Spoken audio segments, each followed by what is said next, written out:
Welcome back to the Deep Dive.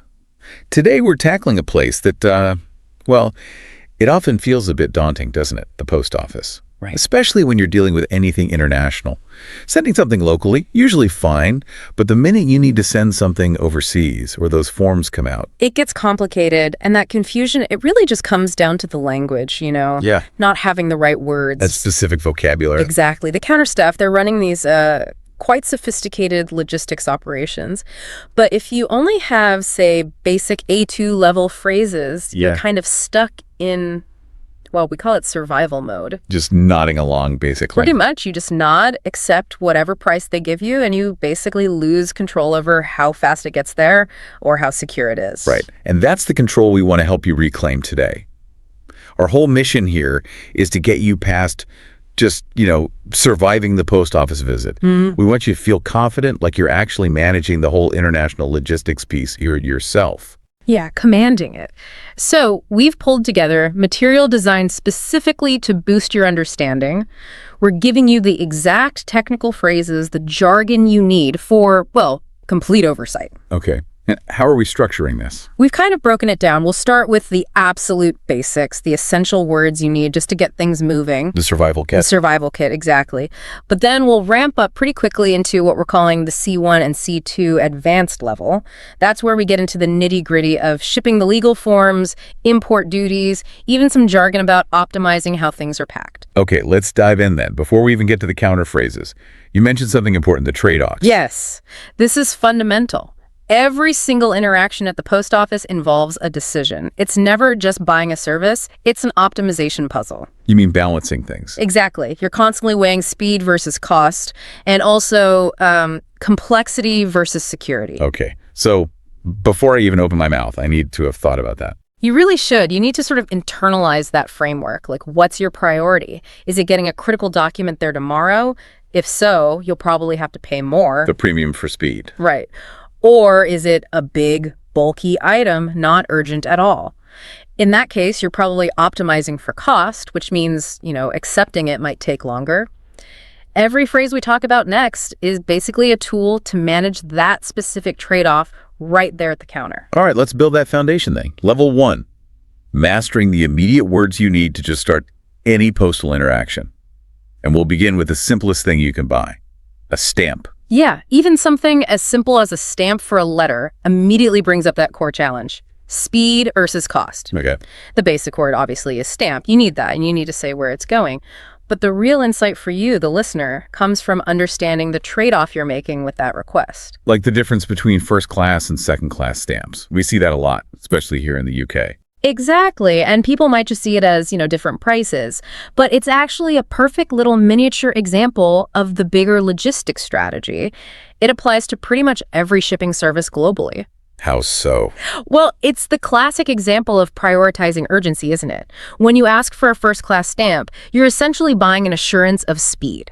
The hope is next working day delivery. Right. It's not always a cast iron guarantee, but that's the expectation. And that little bit extra you pay, that's the premium for getting your letter handled and transported faster, which is basically the definition of any express service, whether it's for that letter or a giant shipping container. Huh. So choosing first class is like picking the express lane in the postal system, even for just a postcard. Precisely. You're signaling that the time it takes is more important to you than saving a few pence. Now, flip that. If you opt for second class, You're choosing the economy option. you got it. You save money, but you accept that it'll take longer, maybe 2, maybe 3 working days. You're trading time to save on the budget. That simple choice forces you into a logistical calculation right away. Okay, makes sense. What about if that letter or postcard needs to go abroad? How does that change the request? The key there is clarity about the destination. You need to be specific enough so the clerk doesn't have to guess or ask lots of questions. They need to find the right international price quickly. So just saying international stamp isn't quite enough. It's usually better to be more direct. The best phrasing focuses on the destination. A stamp for Germany, please, is perfect. Or if they price things by region, you might need to say something like 2 stamps for Europe, or maybe 3 stamps for outside Europe. Ah, I see. So that destination word Germany, Europe, that's the trigger for their pricing system. Exactly. It tells them which rate card to look at. And by using that clear destination-specific language, you're showing you understand that different places cost different amounts. It just smooths out the very beginning of the transaction. Okay, stamps covered. Let's level up a bit now to sending something bigger, a package, or as they often call it, a parcel. Right, and this changes things because now it's not just about price zones, it's about size, weight, and potentially those dreaded customs forms. So we need a starting phrase again, something that kicks off this more complex process inside the post office system. What's the essential phrase here, the golden phrase, as you called it? It still sounds quite simple, but it's linguistically very efficient. It's, "I'd like to send this parcel to country, please." Okay, like, "I'd like to send this parcel to Canada, please." That seems straightforward. Why is that phrasing so effective, especially when the post office is busy? Because in that one short sentence, you've actually given them 4 crucial bits of information. 4. Okay, break that down. Sure. First, your intent. You want to send something, obvious but necessary. Second, the type of item, a parcel. That tells them immediately it needs weighing, measuring, maybe special handling. It's not just a letter. Got it. Parcel means different procedures. Right. Third, the destination. Canada, Brazil, Japan, whatever. That lets them instantly pull up the right international shipping rules and prices for that specific country. And fourth, subtly, you're indicating you need their help. You're implicitly asking them to tell you the options for that destination. So it avoids ambiguity, just gets the ball rolling on their side for weighing it, finding the services. Exactly. It's like pressing the start button for that specific transaction. It shifts the interaction from you just stating a need to you being ready to provide the information they need to fulfill their procedures. Hashtag 1.3, preparing for the universal questions. Okay, so I've said my golden phrase, "I'd like to send this parcel to Canada, please." Yeah. What happens next? You mentioned some standard questions. Yes. Once you've triggered the process, their internal protocol usually kicks in, and you need to be ready for 2 questions that you'll hear in almost any post office anywhere in the world. These questions are like gatekeepers before they can give you a price. Okay, 2 universal questions. What are they about? They cover 2 main areas, security and regulations on one hand, and liability or insurance on the other. The first one is always about what you're sending. The what's inside question. That's the one. And it's really important to understand why they ask this. It's not just curiosity. Right. It's about complying with global safety rules. Think about air travel. The IATA, the International Air Transport Association, has strict rules about what can and can't fly. Things like hazardous materials, flammable stuff, certain batteries. Exactly. They need to make sure you're not accidentally trying to ship something dangerous on a plane or truck. It's a really critical safety check. Okay, safety. What else? For international parcels, it's also the very first step in the customs process. The customs officials in the receiving country need a basic idea of what's coming in to see if it's allowed, if it needs special paperwork, or if taxes might apply. So being vague is probably a bad idea. A very bad idea. Vague answers slow things down. If you say, just some personal stuff or gifts, that's a red flag. What should I say then? Be simple, direct, and honest. If it's book, say it's a book. If it's clothes, they are clothes. Or maybe be a bit more specific, like it's a cotton sweater. So use camera or children's toys. Perfect. Clear, factual answers avoid suspicion and prevent your package getting stuck later on, maybe in a customs warehouse somewhere. Okay, that's question 1. What's inside? What's the second universal question? You said it was about liability. Right. This one shifts focus to the financial side, specifically insurance and potential taxes. They'll ask, what is the value? Yes. This one seems to make people pause.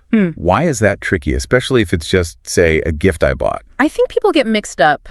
They might think about the sentimental value, not the actual cost. Or sometimes people are tempted to put a really low value, thinking it might help avoid taxes for the person receiving it. But that's not a good idea. Definitely not. Declaring a realistic value is crucial for 2 main reasons. First, insurance. Right, if it gets lost. Exactly. If your parcel disappears or gets damaged, the declared value is the maximum amount the postal service or carrier will pay out in compensation. If you put 0 value or a ridiculously low value, you'll get little or nothing back. Okay, so it protects me, the sender. What's the second reason? Customs valuation. The customs authorities in the destination country use the value you declare to figure out if any import duties or taxes are owed. We'll get into duties later, but the value is the starting point for that calculation. So Even if it's a used item or a gift that didn't cost much, I still need to put some reasonable value. Yes, absolutely. Just estimate realistically. For example, the value is about $30, or it's worth approximately 50 euros. That gives them a number for their insurance liability and satisfies the initial customs data requirement. Got it. So answer what's inside clearly and honestly, and provide a realistic what is the value. Do those two things successfully, and you've basically passed the survival stage. You've given the clerk the essential information they need to finally move on to telling you the shipping options and, crucially, the price. Okay, we're moving up a gear now. We're entering the C1 level of proficiency. This is where, as you said, we stop just taking instructions and start actively managing the shipping. Exactly. It's about making an informed, strategic choice. You're shifting from just completing a task to engaging in a consultation about logistics. So the C1 speaker understands there isn't just one way to send the parcel. Right. They know there's a range of services available, and they understand that the cheapest or the default option the clerk might suggest isn't necessarily the best one for their specific needs, whether that's speed, cost, or security. They want a solution tailored to them. Hashtag 2.1, moving beyond simple statements. Okay, so if I want to signal that I'm not just looking for the cheapest way, that I understand logistics and need a proper breakdown of the options, what do I say? What's the C1 opening line for this consultation? A really effective and quite sophisticated phrase is, could you walk me through the most suitable shipping options available for this destination? Walk me through the most suitable options. I like that. It sounds analytical, not just polite. It is. It sends a clear signal. Walk me through implies you want a step-by-step comparison, and the key words are most suitable. Why suitable? Because suitable implies you know that different factors matter. Speed, cost, security. The best option depends on your priorities. You're basically telling the clerk, skip the basic explanation. I understand there are trade-offs. Now show me the full menu so I can make an informed decision. It immediately positions you differently, not just a novice customer. Exactly. More like a discerning client who understands logistics. The clerk then knows they probably need to explain the different service tiers and, crucially, the expected delivery times for each. Okay, so I've asked them to walk me through the options. What kind of tiers are they likely to present, based on that speed versus cost idea? Generally, you'll be presented with options along that speed-cost spectrum. They usually boil down to two main categories, though the names might vary slightly. Let's start with the slower, cheaper end. That's typically called standard service. You might also hear it called economy. This service prioritizes cost saving. It often means the parcel travels by ground transport for longer distances, or it might go by air, but in a non-priority consolidated way. So slower transit. Yes. It's the most budget-friendly choice, great for things that aren't urgent or maybe heavier items where the shipping cost is a big factor, and the recipient doesn't mind waiting, say, a couple of weeks. And the other end of the scale, the faster, more expensive one. That's usually express service, sometimes branded as expedited. Here, you're paying a premium specifically for speed and priority. How does it achieve that speed? It almost always involves direct air freight. Parcels often get faster customs pre-clearance, and they receive priority handling all the way through the system, both when leaving and when arriving. You pay significantly more, but you get a much shorter delivery time. Okay, so they've laid out standard economy and express expedited. Now, as a C1 speaker wanting to show thinking logistically, what's the crucial follow-up question I need to ask? The essential question is, what's the estimated delivery window for each service? Delivery window. Why is using that specific term, window, important to this C1 level? Because it shows you understand that international shipping isn't always perfectly predictable down to the exact day, especially for standard services. Right, things can happen. Customs delays, weather. Exactly. A less experienced person might ask, how long will it take? Which sounds like they expect a single definite answer. Asking for the window acknowledges there's likely a range. So standard might be, say, 7 to 14 days. Precisely. While express might be a much tighter window, maybe 2 to 4 days, perhaps even with a delivery guarantee. Using windows shows you're managing expectations, thinking about the potential variability, which is really important if someone is waiting for the parcel at the other end. It demonstrates you're planning for the whole journey, not just a handover at the counter. Hashtag tag 2.3, security and proof of delivery. Right. Once you've got a handle on the likely timing, the next big consideration, especially if you're sending something valuable or maybe important documents that can't be replaced, is security and accountability. This is where tracking comes in, right? Tracking is definitely part of it. It gives you visibility. But you need to ask the right question to confirm what level of tracking you're actually getting. It's not all the same. Not always. Tracking itself means you get a unique number to follow your parcel's progress online. But the key question is, does that service include end-to-end tracking? Why end-to-end? Because some cheaper economy services might only scan the parcel when it's accepted, and then again when it's finally delivered. There might be big gaps in the middle where you have no idea where it is. End-to-end tracking implies more scans along the route. Okay, so tracking gives visibility, maybe reduces anxiety, but it doesn't actually prove the person received it, does it? Excellent point. No, it doesn't. For absolute proof, you need the next layer, signature confirmation. What's the terminology for that? You'll usually hear it called sign for service, or they might say the service requires a signature on delivery. And what does that mean in practice? It means the delivery person cannot just leave the parcel on the doorstep or in a mailbox. They must get a signature either physically on a device or paper or electronically from someone at the delivery address confirming receipt. That sounds crucial for anything important. It's essential if you need an official, auditable record that the item was handed over. Think about legal documents, high-value goods, anything where you might need to prove delivery later for insurance or business purposes. Now, thinking about the source material we looked at, there seemed to be a link sometimes between picking the cheaper economy option and potentially getting less security, maybe lower insurance or less detailed tracking. Is that generally true? If I go for the cheaper service, am I automatically taking a bigger risk? That's a really important nuance, and yes, that's often the case. While the economy networks themselves are generally secure, the standard insurance included is often very basic, sometimes covering only a tiny fraction of the item's actual value. So the default coverage is low. Very low, often. And the tracking, as we said, might be less detailed. The source material did suggest that people report more issues, things getting stuck, or lost updates with standard services, possibly because there are fewer internal checks compared to the premium express routes. So if I do choose the standard economy option to save money, what should I do about security? The C1 skill here is to realize you might need to buy security features separately. You need to actively ask, can I purchase additional insurance to cover the full value? And can I add more comprehensive tracking to this service? Don't assume they're included in the base price. Okay. So security isn't always bundled with the speed tier, especially at the budget end. It might be an add-on. Exactly. It's the difference between a feature being standard and it being an optional extra you need to pay for. If you go for Express, things like higher insurance and detailed tracking are often built in. Combine that with mandatory signature confirmation, and you're essentially paying for the maximum possible control, the fastest speed, and that undeniable proof of delivery. Okay, we've reached the summit, the C2 Masterclass. This is where we move beyond just efficient shipping and really get into the territory where hopefully the post office staff see you almost as a peer. Someone who gets that sending things internationally is about navigating government rules and global trade regulations. Precisely. This section tackles the areas where the most frequent and often the most expensive mistakes happen, because sending something across a border isn't just about logistics, it's fundamentally a legal declaration to a foreign government. And getting this right avoids headaches later. Huge headaches, delays, fines, maybe even the parcel being confiscated. And importantly, it avoids upsetting the person you're sending it to. Mastering the C2 level means you can anticipate and prevent those problems. Hashtag TASH had 3.1, the infamous customs declaration form. Right, let's face the beast then. The customs declaration form, it often looks intimidating. What exactly is this form and why does it carry so much legal weight?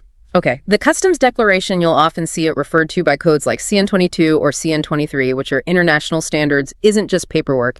It's a formal, legally binding declaration. To whom? To the customs authority of the country receiving your parcel. You are officially telling that government exactly what you were sending, what it's worth, and where it came from. Oh. When you sign that form, you are legally certifying that the information is true and accurate. Okay, legally binding. Now, you mentioned CN22 and CN23. Our source material listed both, but didn't really spell out the difference. Why is knowing which is which important for this C2 mastery? Yes. Understanding the distinction is crucial. It comes down to the value and sometimes the weight of what you're sending. Okay. The CN22 is the simpler, usually smaller sticker-like form. It's designed for lower value items, mostly gifts and goods, typically under a certain threshold. often around 300 special drawing rights, which translates roughly to maybe 340 or 400 US dollars. But the exact value can vary. It usually also applies to parcels under 2 kilograms. It requires less detailed information. So CN22 for smaller, less valuable stuff. What about the CN23? The CN23 is the more detailed, separate form, often put in a clear plastic envelope on the outside of the parcel. It's required for shipments above that value threshold or for items being sent commercially, like goods for resale, or sometimes just for parcels over 2 kilograms, regardless of value. It demands much more specific information about the contents. Why is using the wrong one such a big deal? Say using the simple CN22 for something quite valuable. Because it immediately signals non-compliance to customs. If they see a CM22 on a box that clearly looks like it contains something expensive, or if the declared value on the CN22 seems suspiciously low for the item described, it's a massive red flag. What happens then? It almost guarantees your parcel will be pulled aside for inspection. It could lead to significant delays, demands for more documentation, potential fines, or even seizure of the goods. Using the correct form, CN22 or CN23, based on the value and nature of the shipment is the very first step in showing you understand and respect the import regulations. We actually had a listener anecdote related to this, didn't we? We did. Someone sent a valuable vintage camera overseas. They used the simple CN22 form and just wrote, "used gift" with a low value. It got stuck in customs for nearly 3 weeks. The recipient eventually had to pay hefty fines and provide all sorts of proof of purchase and export documents just to get it released. It turned a simple gift into a major hassle. Accuracy and using the right form are absolutely paramount. Lying or being misleading on that form isn't just bending the rules. It's viewed as potential fraud by the receiving country's customs. Hashtag 3.2, decoding the required details. The specifics. Okay, so we need the right form, CN22 or CN23, and we need to fill it out accurately. What are the absolute critical pieces of information customs officials need from that form to do their job, to classify it, tax it, and let it into their country? There are 3 main areas where absolute precision is required. First, forget just saying book or clothes. You need a truly detailed description of contents. How detailed are we talking here? What's the goal of this description for the customs officer? The ultimate goal is to allow the customs officer to assign something called a harmonized system, HS code, to your item. HS code. Yes. It's a standardized international numbering system used to classify traded products. Every product imaginable, from live animals to machinery, has a specific HS code. Customs uses this code to determine tariffs, check for restrictions, and collect trade statistics. So my description needs to help them find the right code. Exactly. They don't just want to know it's a shirt. They need enough detail to classify it precisely. So instead of shirt, you should write something like one men's short-sleeved, 100% cotton polo shirt. Wow, that's specific. That level of specificity, gender, sleeve length, material, type of garment, allows them to pinpoint the correct 6-digit or sometimes 8 or 10-digit HS code. For example, men's cotton shirts fall under HS code starting 6105.10. Knowing that code tells them the exact import duty rate that applies. Okay, so the detailed description is basically the input needed for them to apply this universal trade language, the HS code. What happens if my description is too vague? Delays. The customs officials have to guess or open the package to figure it out. They might assign a code that carries a higher tax rate than necessary, costing the recipient money. So detail prevents delays and ensures correct duty assessment. Right. Detail 1. Specific description. What's the second critical piece? This combines 2 things, quantity and value. And it needs to be done for each different type of item in the box. So if I'm sending a care package with, say, cookies, a scarf, and a book. You list them as 3 separate lines on the form. Line 1, chocolate chip cookies, quantity 1 box, value $10. Line 2, wool scarf, quantity 1, value $25. Line 3, paperback book, quantity 1, value $15. Why the breakdown per item? It allows customs to verify the total declared value accurately. It also prevents people from hiding a single high-value item among lots of low-value things by just giving a vague total. It ensures transparency for calculating duties on the entire shipment. Okay, description, quantity, and value per item. What's the third key detail? You mentioned this one often trips people up. Yes, the country of origin. This is absolutely critical and frequently misunderstood. It's not where I'm sending it from. No. The country of origin is defined as the country where the goods were actually manufactured, produced, or significantly altered.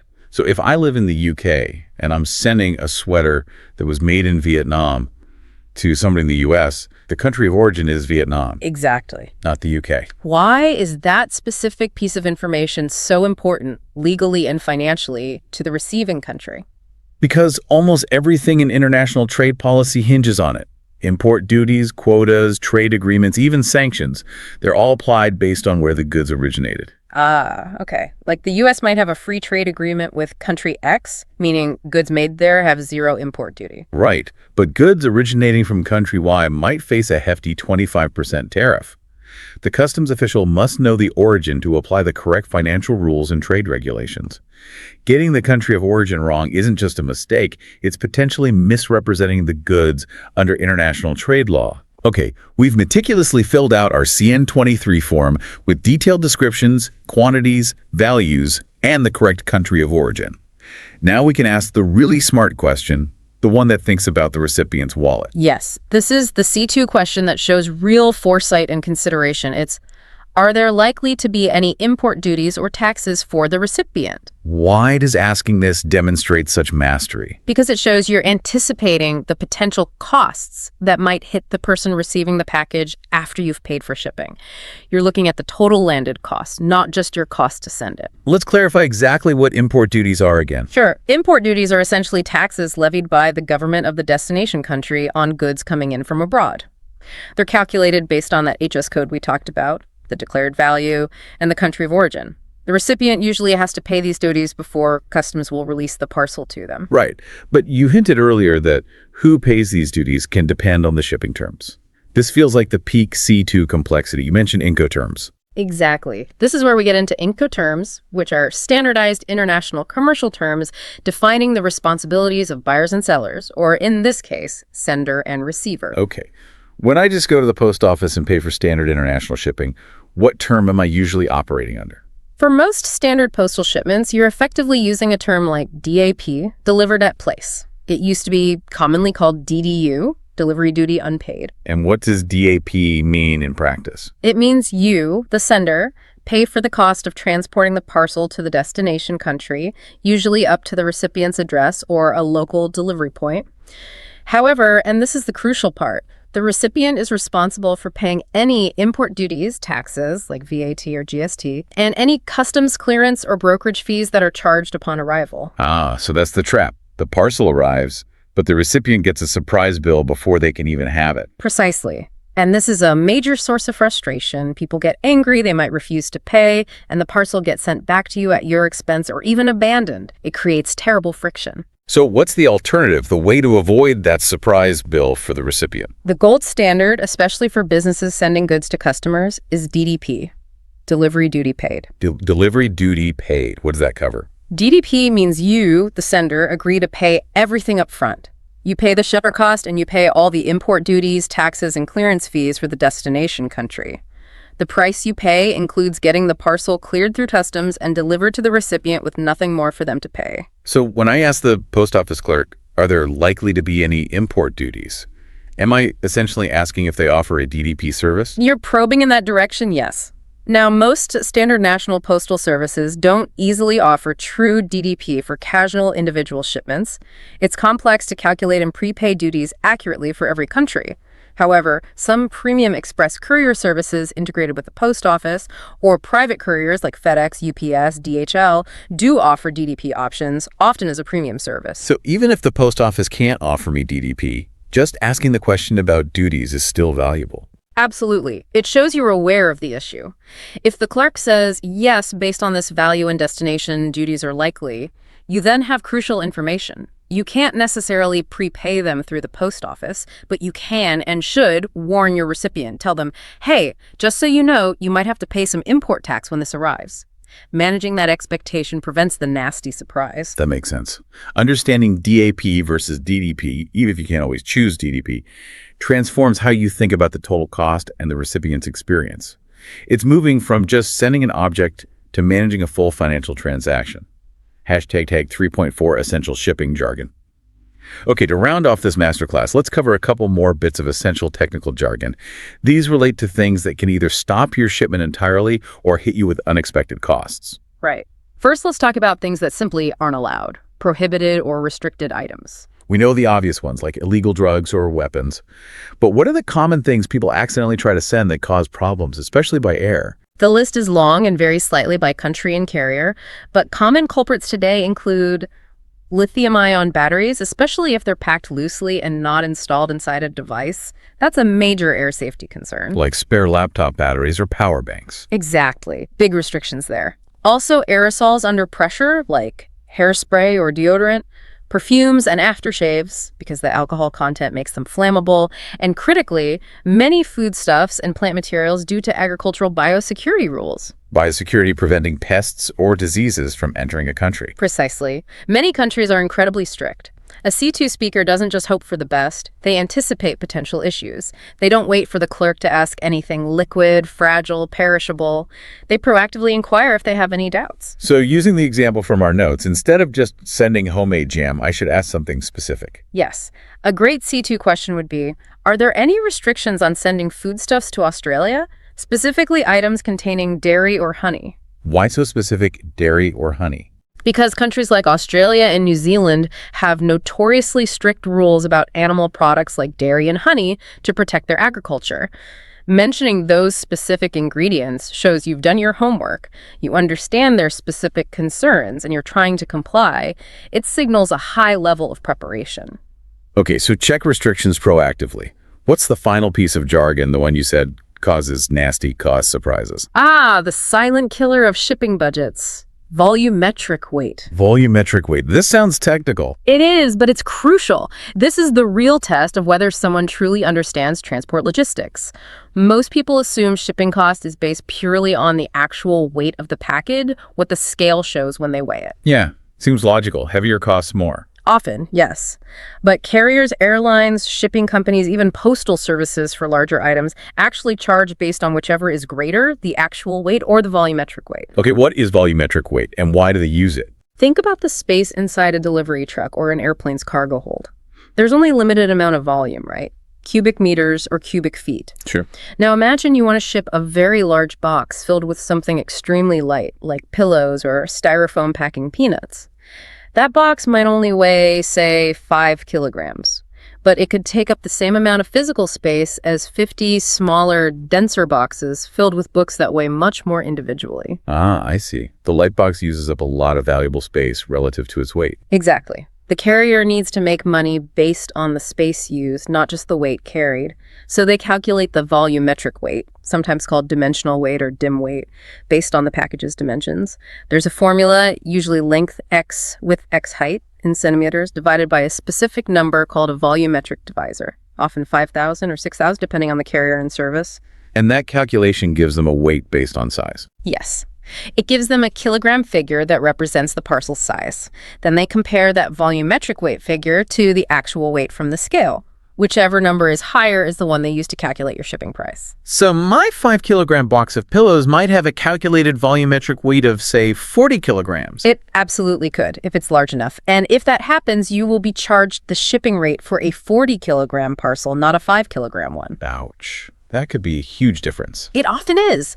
Understanding volumetric weight is therefore key to C2 level cost control. It means you need to think about packaging. You should always use the smallest possible box that safely fits your items. Pack things densely. Don't ship unnecessary air. Avoiding that volumetric weight penalty shows you're managing the physical logistics, not just the paperwork. Wow, okay, that detail really does feel like mastering the system. Understanding HS codes, the right CN form, DAP versus DDP for duties, checking restrictions, and now packing efficiently to beat volumetric weight. It genuinely shifts you from being just a customer to someone who's actively managing the logistics. #GetOutro. So, reflecting on this deep dive, we've really covered a lot of ground. We've gone from just buying a stamp to navigating some pretty complex international trade rules, all within the context of the post office. Let's quickly recap that journey. We started right at the beginning, the A2 essentials, understanding that even a first-class stamp is a choice about speed versus cost, using that simple golden phrase, "I'd like to send this parcel to kick things off efficiently. And being ready with clear, compliant answers for those two universal questions about contents and value. Then we moved up to the C1 upgrade. That's where you start consulting, using phrases like, "Could you walk me through the most suitable options?" We talked about understanding the difference between standard economy and express expedited services, asking about the delivery window, and then strategically adding security layers like tracking and especially signature confirmation. And finally, we hit the C2 masterclass. Demystifying the customs declaration form, knowing the difference between CN22 and CN23. Understanding why a truly detailed description of contents is needed for HS codes, listing quantity and value per item, and crucially, stating the correct country of origin. Plus, tackling the financial side. Asking about import duties to understand the DAP versus DDP implications for the recipient, checking for prohibited or restricted items proactively, and beating those hidden costs by understanding volumetric weight. Exactly. It's quite a progression. It really is. And I think the bigger picture here is powerful. When you master this specific language, you're doing more than just sending a package successfully. You're actually demonstrating competence in international compliance, in supply chain thinking. That's a genuinely valuable skill that applies far beyond just personal shipping. Absolutely. And what strikes me, thinking about the source material, is how that one simple act, filling out the customs form, connects you, the individual sender, to these huge global systems. Think about that detail again. The country of origin. Yeah, that it's not where you're sending from, but where the item was made. Right. If every single cross-border shipment, no matter how small, requires that level of legal specificity about where the goods were actually produced, what does that tell us? It suggests incredible scrutiny on where things come from. It implies a global push towards complete traceability, doesn't it? It's not enough just to know where something is going. Regulations increasingly demand we know and legally declare its entire manufacturing provenance. And that connects directly to trade deals, tariffs, sanctions. Everything. Tariffs, trade policy, economic relationships, even political tensions are embedded in that one data point. So maybe the provocative thought to leave you with is this. Reflect on what this intense, legally mandated focus on country of origin for even the smallest personal shipment suggests about the future direction of global commerce and regulatory oversight. Are we heading towards a world where the entire history and origin of every traded item becomes digitally tracked, legally critical, and financially accountable? A fascinating question, all wrapped up in sending a parcel. A perfect thought to ponder. We certainly hope you now feel equipped to, well, command your next trip to the post office rather than just endure it. Absolutely. Until next time, keep deep diving. Farewell. Welcome back to the deep dive. This is where we really try to cut through the noise. We take all that dense source material, in this case, your guides and forms for the post office, and pull out just the key stuff, the high impact knowledge you actually need to handle things. Exactly. And today we are tackling something that, let's be honest, stresses most people out. Dealing with the post office, but specifically when things don't go smoothly. Sending something off is one thing. Right. But, trying to collect a package you missed or dealing with something late, lost, maybe even damaged, or those unexpected customs fees. That's where communication often just breaks down. Totally. It's like hitting a wall made of forms. Yeah. But the source material we've got today is, well, it's actually brilliant. It's structured almost like a 2-level language course. It is. We've got what we're calling the essentials.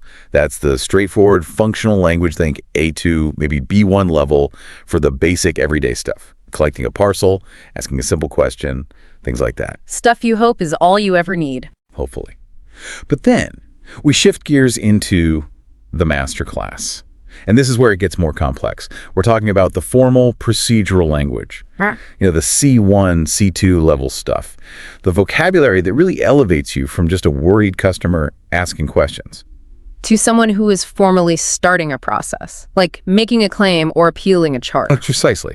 It's the language of official claims, understanding liability, navigating appeals. It's quite specific. So our mission today really is about getting you prepared. We want you to move past just asking, where's my package, and start using these precise functional terms that basically force the system to respond in the way it's designed to. Because it really matters. Especially when the stakes are higher, right? Yeah. Like if you need compensation because something valuable got lost, the exact words you use become your most powerful tool in that situation. Oh, absolutely. Precision is, well, it's everything in these scenarios. We're going to show you how really mastering this specific terminology doesn't just save you time, it bypasses all that potential confusion. And critically, it helps ensure you're treated fairly, that you get the respect you deserve when you're talking about formal compensation or administrative appeals. Yeah, it's about understanding the real difference between just asking where something is and actually formally demanding to, say, initiate a claim. Big difference. Huge. So let's dive in. Okay, let's start with the less stressful end of things. Section 1, the essentials. This is for the happier situations, or at least the ones that are usually pretty easy to sort out. And the most common one has to be just collecting a parcel you missed. Yeah, this is probably the most frequent interaction beyond just sending something. You weren't home. Yeah. The delivery person couldn't leave it, and they left you that little card. That card. Okay. It seems simple, but it's actually quite important, isn't it? And our sources give it specific names. It's officially called a delivery notice, right? That's the formal term, yes. Or you'll often hear it called, more colloquially, the while you were out card. Same thing, essentially. And why is that piece of paper so crucial at this stage? Well, think of it as your temporary ticket. It's the written proof, right there, that confirms the item exists, where it is currently being held, and, importantly, that you're entitled to pick it up. But it's not just the card itself, it's the information on the card. Okay, let's dig into that. What specific details on that notice should you be looking for? What does the clerk actually need from it? Good question. Usually you'll find a few key things. There's often a barcode or maybe a QR code, which links directly to their system's record for that specific item. Very important. Right, for scanning. Exactly. Then there'll be a date and maybe a timestamp showing when they tried to deliver. It should also clearly state the specific pickup location, and sometimes this isn't your main local post office. It might be a smaller branch or a designated collection point, so check that carefully. Good point. Don't just assume. Don't assume.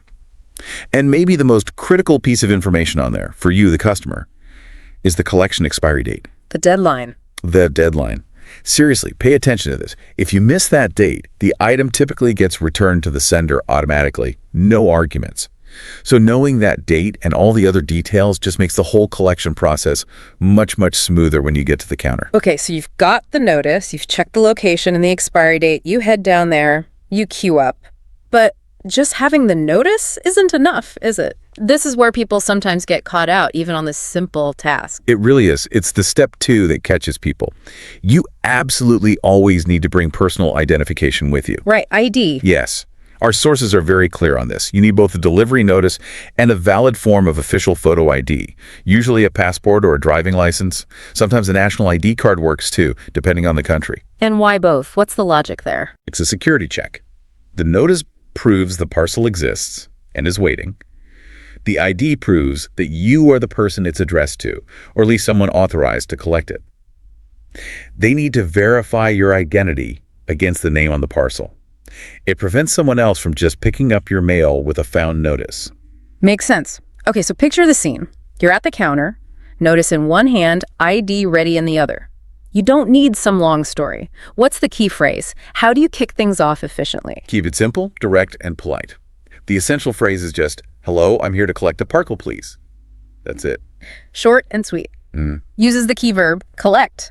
Tells them exactly why you're there. Precisely. It sets the context immediately, and then you wait for their standard response, which tells you you're on the right track. Which will almost certainly be. The functional expected reply is, "Can I see the delivery notice and some ID, please?" If you hear that and you have both items ready to hand over, you know you've done your part correctly. Perfect. That A to B1 interaction is done. They scan the notice, check your ID, maybe ask for a signature in a logbook or on a scanner. Yep, standard procedure. You sign, they hand over the parcel, and you're good to go. Quick, efficient, problem solved. Okay, that's the ideal scenario, the easy win. But let's introduce a wrinkle. The first sign of actual trouble. The expected delivery date has passed. Days ago, maybe. And there's nothing. No parcel, no delivery notice stuck to your door, just silence. That's when the worry starts creeping in. Right. Now we're shifting gears. We're moving from collecting an item we know is waiting for us to making an inquiry about an item whose status is completely unknown. It's still an essentials level interaction, probably, but the tone shifts slightly. We need to be polite, but also signal there's a potential issue. So still polite, but introducing that element of concern. We're not accusing anyone, but we need help. What kind of phrasing sets that right tone? You want to frame it as a request for assistance. Something like, "Excuse me, I'm waiting for a parcel, but it hasn't arrived yet. I was wondering if you could help me." Okay, that sounds good. It clearly states the problem, it's late, and politely invites them to use their expertise to investigate. Not demanding, just asking for help. Exactly. It's a good opener. But as we know, the post office runs on logistics, data, tracking, not just helpful intentions. So the clerk's very next step will be to ask for the one piece of information that unlocks their system. The magic key. The magic key, which is, of course, The tracking number. bingo. Their immediate follow-up question, 9 times out of 10, maybe 10 times out of 10 will be, do you have a tracking number for that? Okay, let's really unpack why this tracking number is so utterly critical. It's not just helpful, it's often essential, right? What does that string of numbers and letters actually do inside their massive system? Well, logistically, it's almost everything for tracing an item. It's the parcel's unique digital fingerprint as it moves through the network. So like it's passport. Kind of, yeah. It links that specific box or envelope to a whole chain of electronic records. Each time it's scanned, leaving a sorting hub, entering customs, going out for delivery, that event is logged against that unique number. So the clerk can just type it in and see what its last known location. Exactly. Its last scanned location is usually the first thing they check, like departed regional sorting facility on Tuesday at 2 a.m. But it often tells them more than that. It can indicate the shipping service level that was paid for, standard, express, insured. That's important for expected delivery times and potential claims later. It confirms the destination address details. It basically allows the clerk to bypass any kind of manual, time-consuming search through paper logs or physical shelves and go straight to the digital record. It's the special code that pinpoints its last verifiable position instantly, or, well, near instantly. So having that number literally saves potentially hours of searching. They type it in, 20 seconds later they can say, okay, looks like it's still stuck in customs, or it was out for delivery yesterday, maybe check with your neighbor. Precisely that. It provides immediate, actionable information.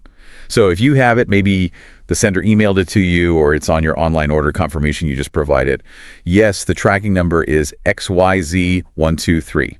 That is absolutely the fastest way to get an update. Okay, makes total sense. But the inevitable what if? What if the sender used a really cheap service that didn't include tracking? Or what if you just, lost the email or can't find the number? Are you just completely stuck then? Not completely stuck, hopefully, but it definitely makes things harder. You can't just shrug. There needs to be a backup strategy, a plan B, for when that crucial tracking number is missing. What's the fallback? What information can you provide that might still help them find some trace of it? Okay, if you don't have the tracking number, you need to give them as much context as possible to help them narrow down their search. The fallback language involves first acknowledging you don't have the number, then providing the next two most useful pieces of info. Something like, I'm sorry, I don't actually have a tracking number for it, but I know it was sent from country around date. Right. Country of origin and the approximate date it was sent. Why are those two bits of data so helpful, even without the specific code? They help define the search parameters dramatically. Knowing the country of origin is especially vital for international mail. Why? Because it tells the clerk which specific set of international mail records, which routing manifests, maybe even which customs databases they need to look into. Every country pair has specific agreements and data flows. Okay, so it points them to the right virtual pile of records. Exactly. Even untracked international mail often has some record when it crosses borders or enters the destination country system. And the date is crucial because, well, it drastically limits the time frame they need to search within, instead of potentially looking through months or years of logs. They're maybe just looking at a week or two's worth of incoming mail records from, say, Germany. Precisely. It gives them a realistic starting point for what might have to be a more manual search, or at least a more focused database query based on origin and date range. You're helping them narrow the haystack significantly. Okay, that makes a lot of sense. You're not asking them to search the entire postal universe. You're giving them logical constraints. And frankly, it also shows the clerk you're trying to be helpful and provide what information you do have. It might increase the chances of them finding something manually from maybe 0 to, I don't know, perhaps 30 or 40%, depending on their systems and how long ago it was. It's definitely better than nothing. So to recap Section 1, the essentials, it's all about having the right evidence ready. The notice, the ID, ideally the tracking number, and using that clear, direct, functional language to match your evidence to the task at hand, whether it's collecting or inquiring. That's a perfect summary. Basic, but crucial for smooth interactions. Right. But now we need to transition. Because what happens when that tracking number does exist, but it says something awful like delivery attempt failed, item damaged, or maybe worse, item declared lost in transit? Or you get the parcel, open it up, and the contents look like they've been run over. Right, that's the signal. We're moving way beyond just asking polite questions now. We are officially entering Section 2, the masterclass. This is where we learn how to formally initiate a claim for something that's lost or damaged. We need that more formal procedural language. This is the big linguistic leap. When you approach the counter now, you're not just making a simple inquiry anymore. You are there, as you said, to formally resolve a complex issue. You're moving from that basic A to B1 interaction right into the territory of C1, C2 formal administrative language. Big shift in tone and intent. So let's focus on that critical phrase. The one that immediately signals to the post office staff, okay, this person knows the system, they mean business, this isn't just a casual complaint. What is that phrase? It really centers around one key word: claim. You need to state your intention clearly. Something like, I need to inquire about the process for filing a claim for a lost item or for a damaged item. Okay, filing a claim, that's clear. But you mentioned earlier maybe even strengthening that, using the verb initiate. Yes, absolutely. Saying, I need to initiate a claim is even stronger. Why? Because inquire about the process could still be seen as just asking for information. Initiate implies you are there to start the official procedure right now. Ah, I see. It bypasses the preliminary chat and goes straight to, give me the form, tell me the steps. Exactly. It signals you're ready to engage with their formal bureaucracy. The clerk's mindset should shift immediately. They know they now have to follow a specific documented procedure, provide the correct forms, explain the requirements. They can't just offer vague advice anymore. They have to engage the official claim protocol. Right. So you've initiated the process, you've used the magic words. What's the very first hurdle they're going to put in front of you? The bureaucratic gatekeeper. Documentation. Always documentation. For any kind of compensation claim to even be considered, let alone approved, there are two absolutely non-negotiable pieces of evidence you must provide. Without them, the claim is usually dead on arrival. Okay, the two essential documents are: Number 1, proof of postage. Number 2, proof of value. If you cannot produce both of these, the process essentially stops right there. Let's break those down. Proof of postage. It sounds simple, like just the receipt you got when you sent it, right? But what specific information is the post office looking for on that receipt when processing a claim? What makes it proof? It's much more than just proof you paid something. That proof of postage receipt typically establishes several crucial facts for their administrative process. 1, the exact date and time the item officially entered their system and their care. Establishes the timeline. Okay, when their responsibility started. Precisely. 2, the specific service level you purchased. Was it standard mail, tracked, insured, special delivery express? This is vital because different services have different, sometimes zero levels of built-in compensation. Your claim amount might be capped based on the service paid for. Right. You can't claim 500 pounds on a basic untracked service usually. Usually not. 3, it confirms the destination address, proving it was their system responsible for getting it there. And 4, it often includes the item's weight, which can sometimes be relevant if there are disputes later about, say, whether the contents match the declaration. So without that original proof of postage, you can't definitively prove the post office ever even accepted the item into their network. It's fundamental. Okay, that makes sense. It's the starting gun for their liability. Now the second one, proof of value. This feels like it could get really tricky. What exactly are they looking for, and how do they assess the value if it wasn't a brand new item bought yesterday? Proof of value is what determines the financial amount of their potential liability. If they accept responsibility, how much do they actually owe you? They need objective, verifiable evidence of the item's monetary worth at the time of loss or damage. So ideally, what form does this take? Ideally, yes, it's a clear retail invoice or a dated shop receipt showing exactly what was paid for the item. Nice and clean. But life isn't always that neat, is it? What if it was a gift someone sent you? Or maybe something you bought ages ago, or even an antique, or something handmade. This must be a common stumbling block. Oh, absolutely. This requires digging a bit deeper and using formal language to justify the value you're claiming. If it was a gift, you ideally need the original buyer's receipt. Failing that, maybe evidence of its typical retail price online, or a formal declaration from the sender about its value, though that carries less weight. Right, less objective. Less objective. If it's a used item, like something sold on eBay, you'd use the final sale record. If it's an antique or a unique item, they might require a formal valuation certificate or an appraisal from a recognized expert. The key thing to understand is that the post office will almost always calculate compensation based on the item's proven market value at the time of loss, potentially considering depreciation for used goods. They don't usually cover replacement cost, buying a brand new equivalent, unless you paid for specific insurance that states that. Ah, that's a critical distinction. Market value, possibly depreciated, not necessarily full replacement costs. Correct. And crucially, they won't compensate for sentimental value. It has to be demonstrable monetary worth. So if you file a claim stating the item was worth £500, but your proof of value only supports £50, you're only going to get £50, even if they accept liability. So using the term proof of value when you talk to them signals that you understand this, right? That you know they operate based on verifiable financial data and specific liability limits, not just your personal estimate of what it was worth to you. Exactly. It shows you're prepared to have a formal discussion about the financial assessment of the loss based on evidence. It moves it away from emotion and into procedure. Okay, that's incredibly useful for lost items. Now let's pivot slightly. What about items that actually arrive, but they're broken? Smashed vase, cracked screen, whatever. We're moving into damage control territory now. This feels like a trickier claim because the post office might try to shift the blame, right? Precisely. This is often more contentious than a straightforward lost item claim.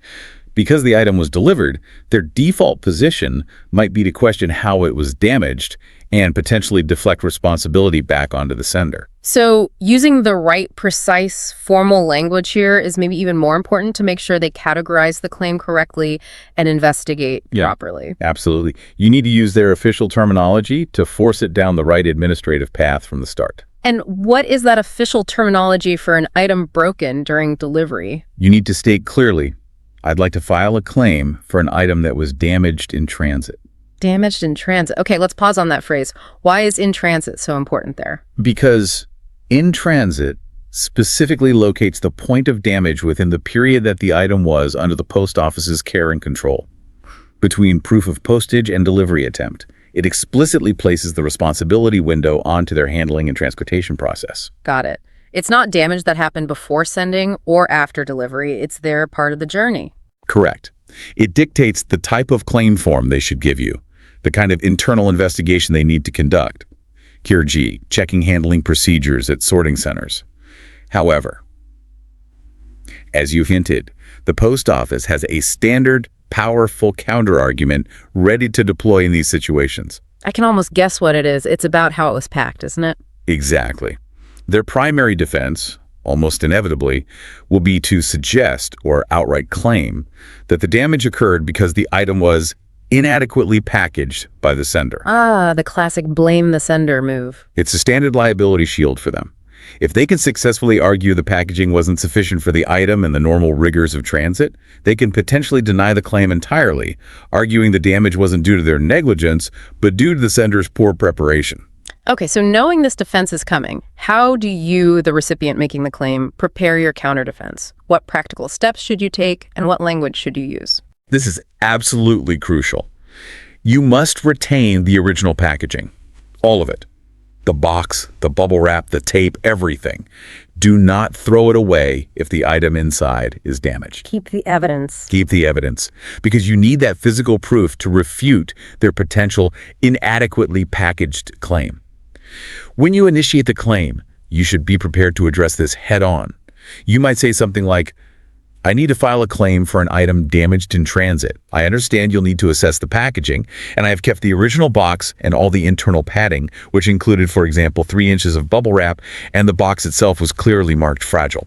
Ah, I see what you're doing there. You're preempting their argument. You're not just saying, it was packed okay. You're using their likely objection, assess the packaging, and immediately providing specific details, 3 inches of bubble wrap, marked fragile, as evidence of adequate packaging. Precisely. You're demonstrating that you understand the grounds on which they might try to deny the claim, and you're presenting factual evidence to counter it right from the start. It strengthens your formal assertion that the damage must have occurred despite proper precautions by the sender, implying this handling during transit.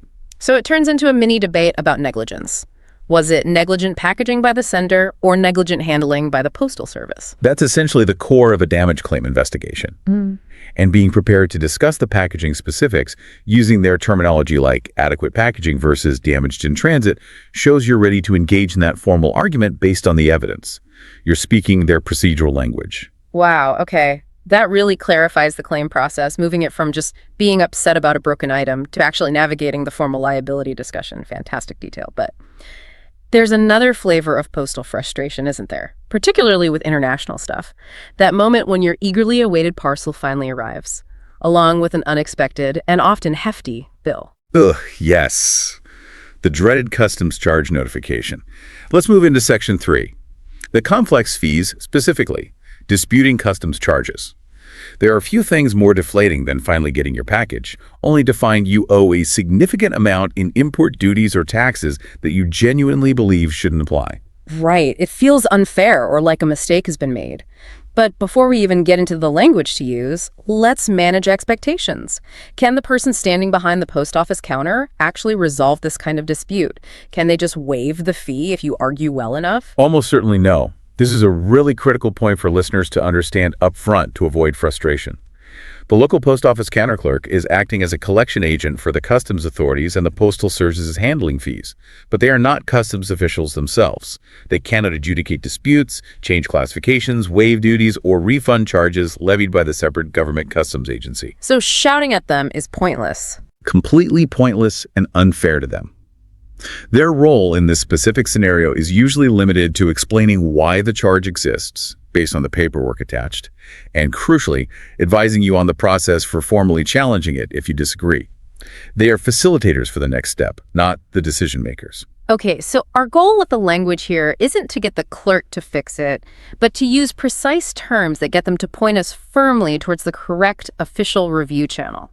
What's the key phrase that signals you understand it's a formal, potentially legalistic disagreement? You need to frame it clearly as a belief that a procedural or administrative error has occurred and that you require the formal mechanism to have it reviewed. The most effective language is something like, I believe this customs charge has been incorrectly applied. Could you please advise me on the formal appeals process? Okay, that phrase packs a punch. Let's break down why incorrectly applied is so much more powerful than just saying, this bill is wrong or I shouldn't have to pay this. Incorrectly applied immediately elevates the conversation. It implies you're not just unhappy about paying. You believe there's been a specific error in the administrative application of the customs rules to your particular parcel. Maybe they used the wrong tariff code for the item, or they assessed the value incorrectly, or they failed to recognize an exemption status, like it being a gift or a return. So you're questioning the process by which the charge was calculated, not necessarily the existence of customs duties in general. Exactly. You're implicitly using the language of administrative procedure and regulation. You're suggesting a mistake was made within their system, and you're requesting the formal way to get that mistake reviewed and corrected. It's less confrontational and more procedural. And adding formal appeals process reinforces that perfectly. You're not asking for a manager, you're asking for the specific, defined, potentially quasi-legal mechanism for challenging an official charge or ruling. Much stronger than just asking, who do I complain to? Absolutely. It signals that you understand this isn't a simple customer service issue. It's something that needs to be escalated to a specialized department or agency that handles regulatory reviews and formal appeals against customs decisions. The clerk should then be able to provide you with the correct form, website link, or contact details for initiating that official appeal. Okay, so you've used the right language, you've been pointed towards the appeals process. Now you actually have to make the appeal. It's not enough just to say it was incorrectly applied. You have to explain why, right? You need to build a case. Precisely. An appeal requires justification. You need to provide a clear reason, ideally citing the relevant rules or facts, explaining why the charge is incorrect for your specific item.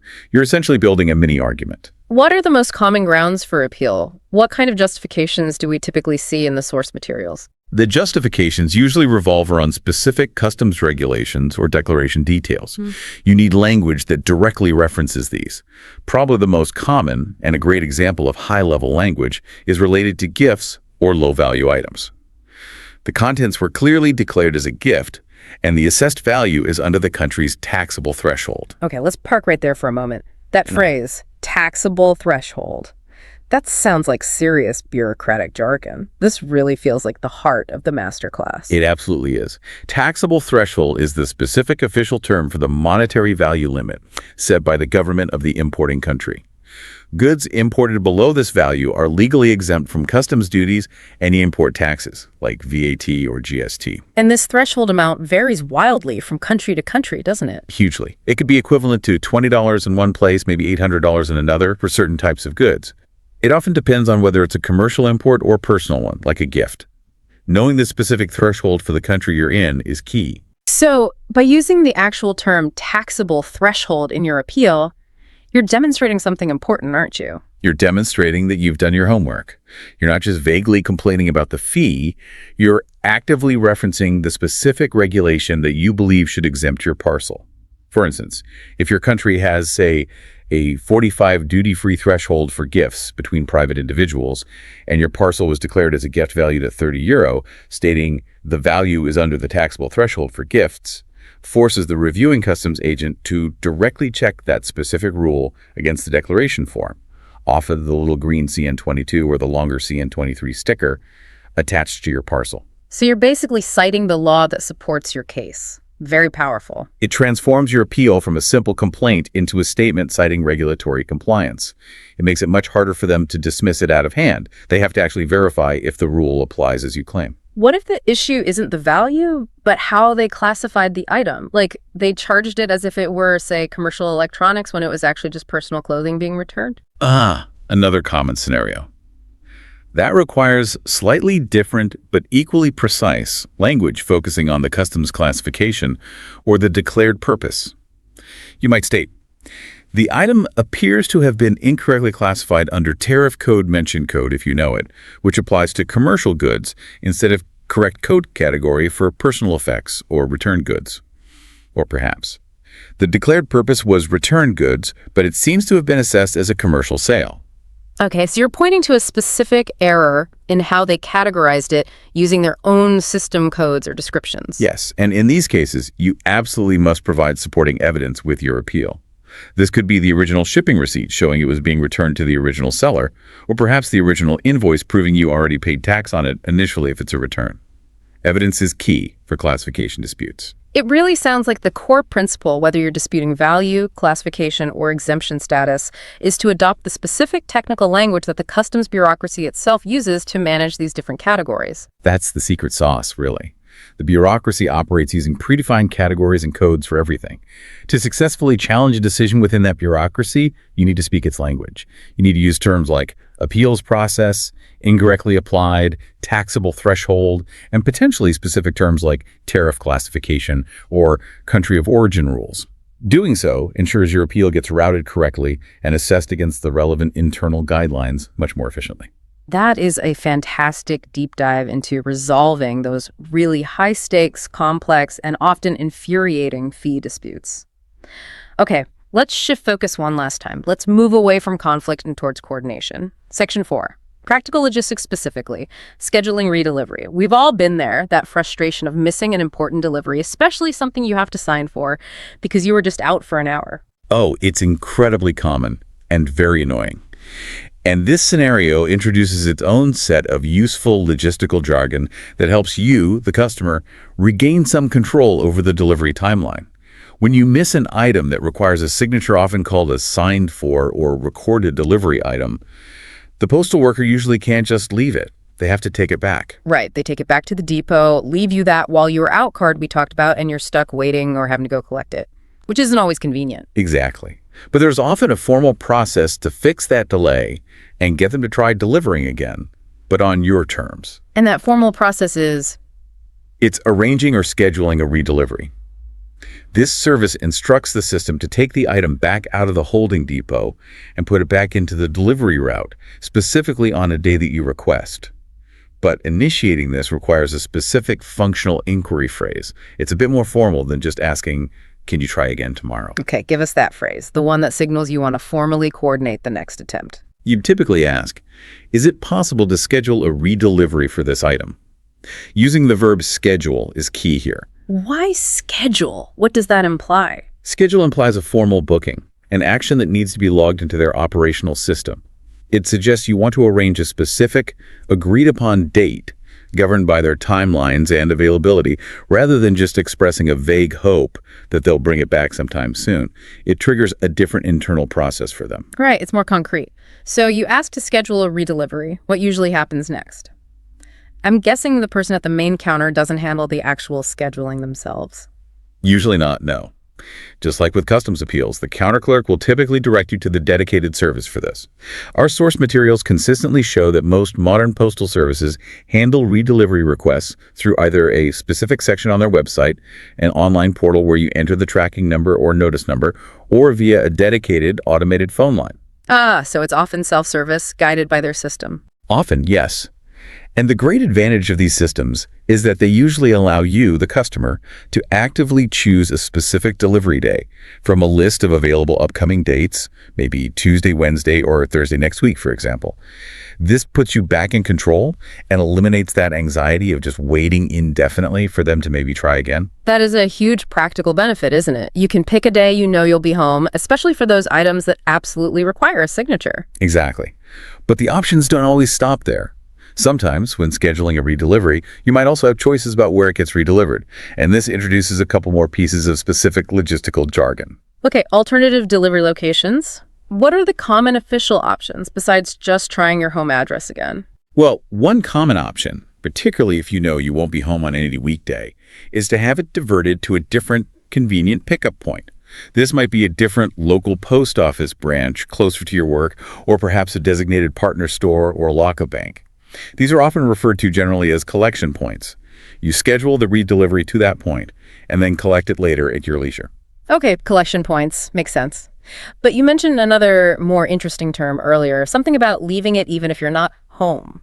Ah, yes, the designated safe place.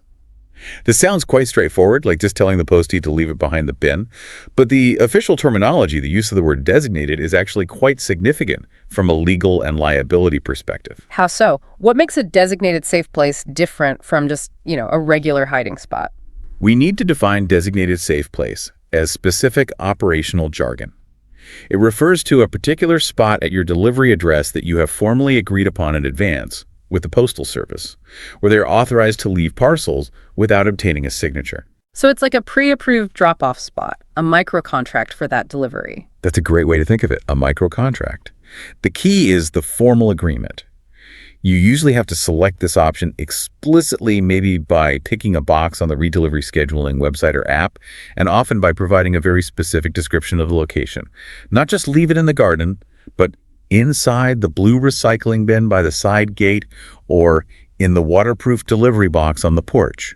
It has to be unambiguous. And why is that formal designation so important for the post office? Why do they need you to officially designate it? Because it represents a formal transfer of risk. By officially designating that safe place, you, the customer, are explicitly instructing them where to leave the parcel in your absence. You are accepting the responsibility for the item's security from that point onwards. So if they leave it in the designated spot and they can prove they did, maybe with a photo nowadays, and then it gets stolen, it's not their fault anymore. Generally, yes. That's the implication.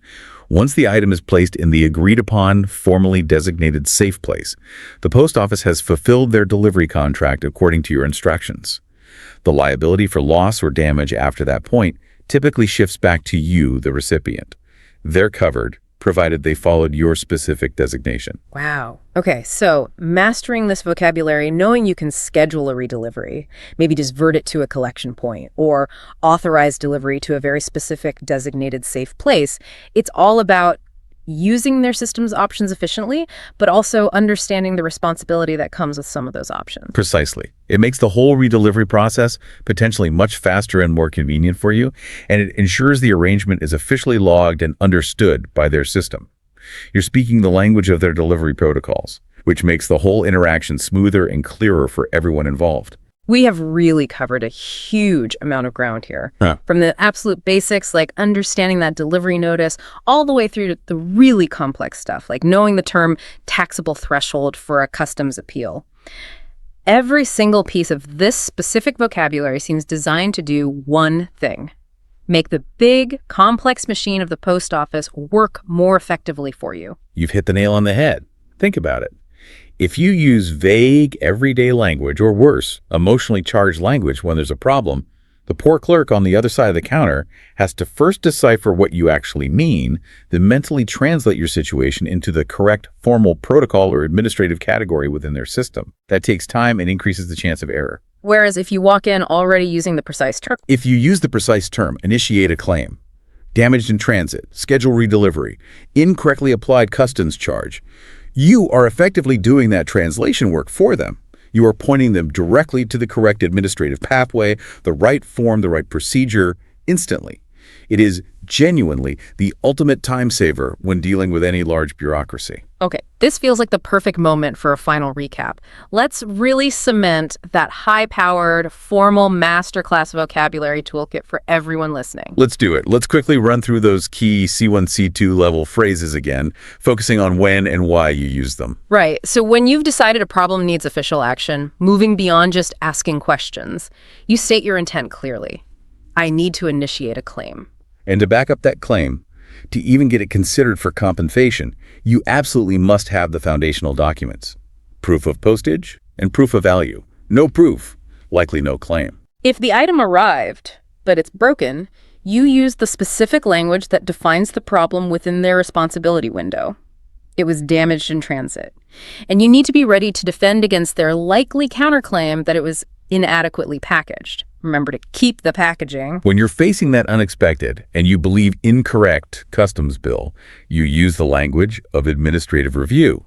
You inquire about the formal appeals process because you believe the charge was incorrectly applied. And you justify that appeal by referencing the specific monetary limit, the taxable threshold, if relevant. And finally, when you need to take control of a missed delivery, you don't just ask them to try again. You formally schedule a redelivery for a specific day, potentially to an alternative collection point, or, if you accept the risk, to a pre-agreed designated safe place. You're coordinating the logistics using their terms. And the big so what from all of this, the real takeaway for you listening, ties right back to what we said at the start. This isn't about learning fancy words to impress anyone. It's about empowerment. It's about agency. Using this precise formal language ensures that you are treated not just as a passive consumer with a problem, but as an informed individual who understands the system's rules and procedures.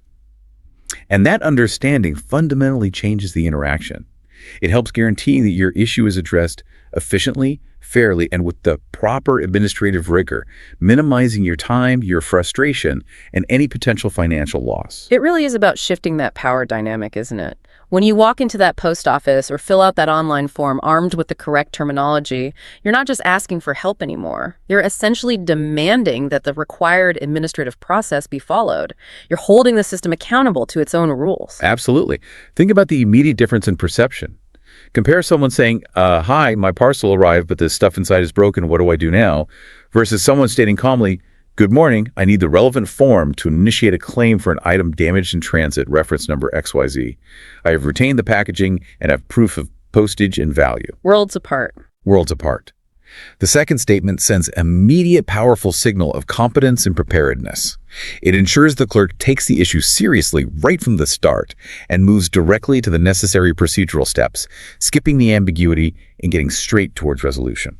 That knowledge, that ability to speak the bureaucracy's own language back to it, that's probably your single most effective tool, your best defense against getting stuck in inefficiency or having your valid concerns dismissed. It truly is. Never underestimate the power of adopting the official lexicon when navigating a formal system. It elevates your interaction from a mere complaint that can be deflected into a formal challenge that demands compliance according to their own established procedures. A fantastic final thought on linguistic empowerment. And on that note, we'll wrap up this deep dive. Thank you so much for joining us as we explored and hopefully mastered both the essential and the advanced vocabulary you need to confidently tackle pretty much any parcel problem the post office throws your way. Indeed. Until next time, keep learning, don't be afraid to use that precise language, and definitely don't hesitate to initiate that claim when you need to.